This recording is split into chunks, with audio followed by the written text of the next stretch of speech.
Bonjour à toutes et à tous, à la une de ce mardi 28 juillet, sanction du lanceur d'alerte pour faits non avérés, plus-value immobilière et forte hausse des créations d'entreprises en juin 2020.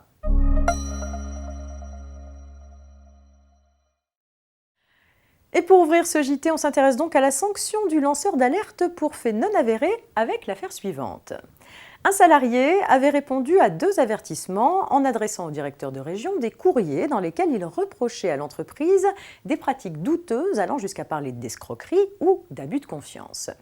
Licencié pour faute grave, le salarié avait contre-attaqué en soutenant qu'il était resté dans les limites de sa liberté d'expression, ce que reconnaît la Cour de cassation. Le licenciement était également motivé par le fait que le salarié avait déposé plainte contre le responsable de son agence. Pour l'employeur, cette plainte, qui n'avait pas donné lieu à des poursuites, ne visait qu'à déstabiliser l'agence. Le salarié avait cependant invoqué la protection du lanceur d'alerte qui ne peut pas être sanctionné pour avoir relaté de bonne foi des faits constitutifs d'un délit ou d'un crime dont il aurait eu connaissance dans l'exercice de ses fonctions. Pour contourner cette protection, la Cour d'appel avait souligné la mauvaise foi du salarié qui, je cite, ne pouvait ignorer que cette plainte allait nécessairement déstabiliser son agence.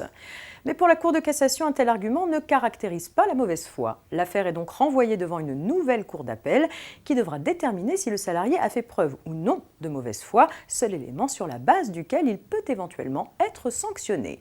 Affaire à suivre donc.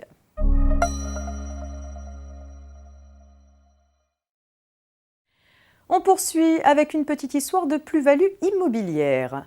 Un particulier acquiert en 2005 une maison pour la somme de 55 000 € et la revend 6 ans plus tard pour 400 000 €.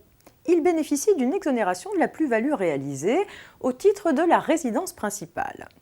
Lors d'un contrôle, un vérificateur conteste cette exonération. La Cour d'appel de Bordeaux valide le redressement, estimant que la maison vendue ne répond pas à la définition de résidence principale.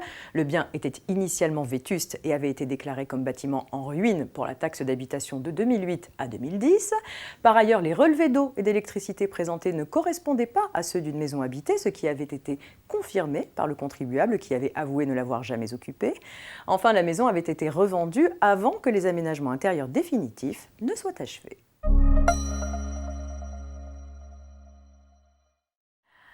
Le nombre de créations d'entreprises connaît une forte augmentation au mois de juin 2020 pour le 2e mois consécutif. Après une hausse de 59,6% en mai, ce chiffre croît à nouveau de 38,2% en juin. Tout type d'entreprises confondues, ce sont donc plus de 75 000 entreprises qui ont été créées au mois de juin. L'augmentation atteint les plus 43,2% pour les créations d'entreprises classiques, mais les immatriculations de micro-entrepreneurs ne sont pas en reste avec une hausse de 33,6%.